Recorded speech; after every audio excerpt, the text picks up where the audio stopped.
I'm standing in what is one of the fastest growing car markets in Southeast Asia, and India could very well be the source for its next growth phase when this country wants to buy more and more cars.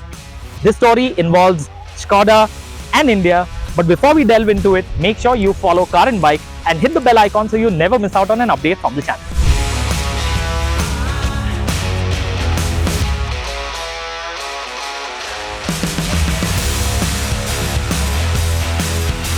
Vietnam may not necessarily be the first name that comes to mind when thinking of the automotive sector, but its potential is crying out to be tapped into. Despite having a population of close to 100 million people, less than 40 in every 1,000 Vietnamese citizens own a car. It is no surprise that with a growing economy, passenger vehicle sales in Vietnam have grown continuously over the last few years, and it's actually one of the fastest growing car markets on the continent. By 2030, total sales are expected to balloon to 1 million units a year, almost 3 times the volume sold today. Realizing the potential that this market holds, the Volkswagen Group has set foot into the country with Skoda at the helm. The Czech brand has begun sales in Vietnam with 2 Made in Europe offerings, but the bigger news is that starting late 2024, it will start exporting the Made in India Skoda Kushaq as a completely knocked down kit, which will then be assembled in Vietnam by Skoda's local partner, Than Cong.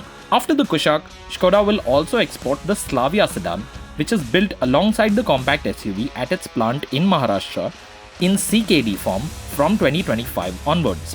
Both models will be readied for Vietnamese customers at Than Cong's sprawling setup at the Viet Hung Industrial Park, with a target to assemble close to 30,000 India-made vehicles there every year from 2027 onwards. The reasons for choosing this route are clear. The Vietnamese car market has so far been dominated mainly by Japanese and Korean brands, and the country also places hefty customs fees on imported vehicles, making any cars being shipped in from Europe pretty expensive. Locally made vehicles, on the other hand, are not subjected to such a penalty and instead get rebates in the form of registration tax relief, putting them on par with Japanese and Korean models in price terms and helping them slot comfortably into the B segment, which sees the highest volumes. But there's more.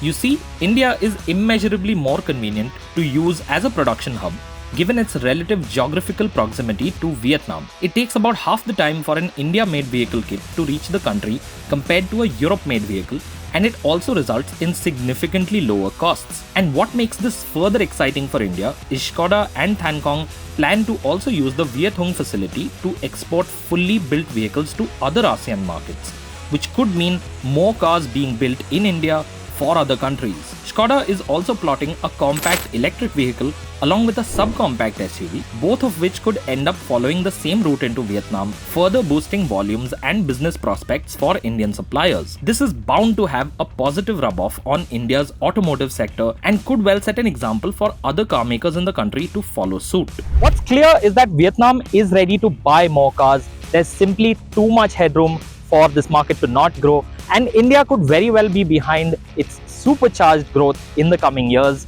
You see, Skoda is following a pretty clever route by taking the CKD approach, and if it succeeds, it could see other car makers follow a similar model, which would mean more cars being built in India and, more importantly, being specifically developed for our market.